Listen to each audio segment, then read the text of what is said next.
All right, next we're going to talk about change control. This thing says that the organization shall review and control changes for production or service provision to the extent necessary to ensure continuing conformity with requirements. This is the anti-dial twister regulation.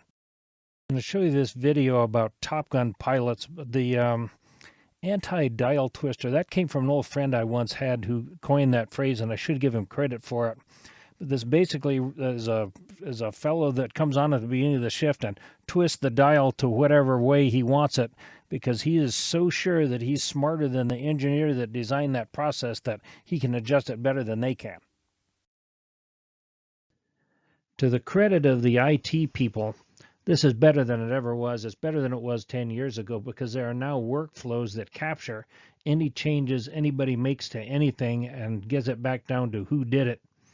But these examples used to happen in production all the time, and these are production condition changes such as temperature and pressure and other inputs.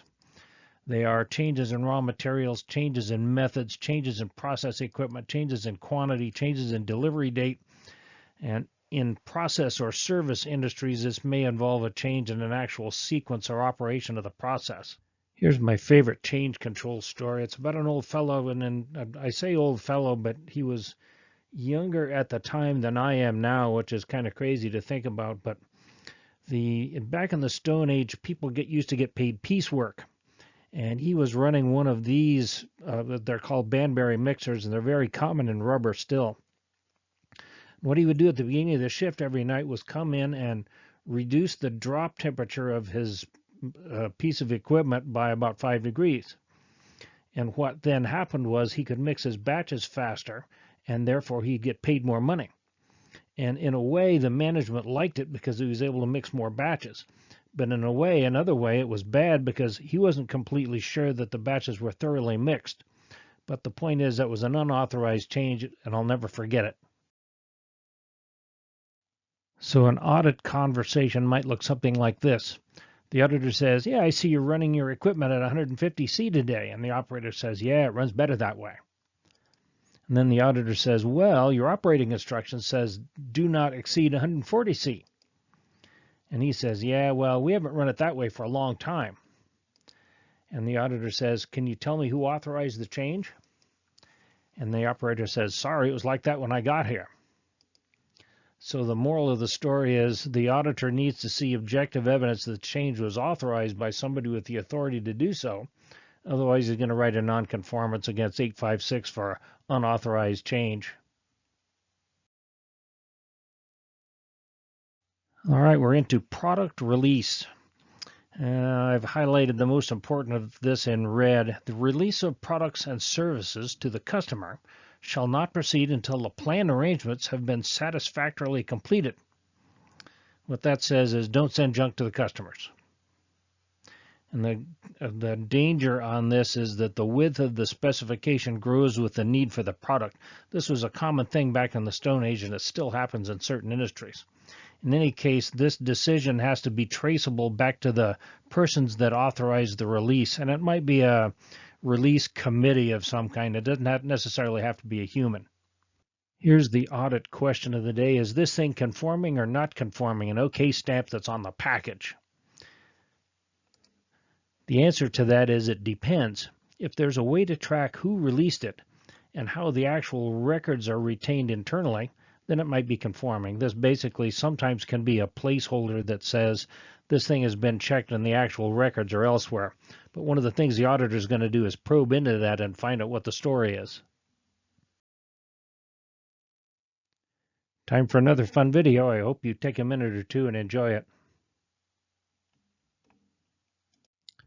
We're on to control of non-conforming outputs now. And this basically says that the organization shall ensure that the outputs, that is to say anything that's bad, has to be controlled to prevent their unintended use or delivery. And it should have the organization shall have a set of rules to govern all this, including correcting it, segregating it, informing the customer, or obtaining authorization for acceptance under concession. I highlighted that in red because it's important. Conformity to the requirement shall be verified. That is to say, when you fix it, You've got to re-verify that the outputs are corrected. This thing goes on to say that the organization shall retain documented information that describes the nonconformity, any of the actions taken, any concessions obtained, which means customer permission to ship stuff off spec, and identifies the authority that made that decision.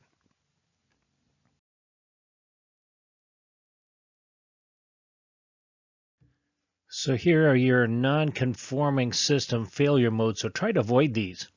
First one is personnel just ignore everything and ship the defective products anyway. Next one is management ignores it and ships the product anyway without concession. Non-conforming material is not moved away from good production, so they get mixed up. ID tags fall off of the product. There's a product with tags not filled out properly, and the most common example of that is the approval authority. Nobody admits to having screwed up the part. Items get tagged and separated from production but never dispositioned, which means there's no log system to have people go back and try to fix the stuff. Items get dispositioned but not processed by the plant, which means there's dead inventory. Those two things lead to a pyramid of defective products being in your plant someplace. Items get shipped under concession but no records are kept. Items are segregated electronically and lost in the system, moved elsewhere. Disposition's not done, or the disposition is done but the items aren't processed. You can lie on the certificate of analysis. You can place defective material to the bottom of the container so that the inspectors won't find it, and items are dumped but dug out of the trash and sold on eBay. I'm just saying, I've seen it all.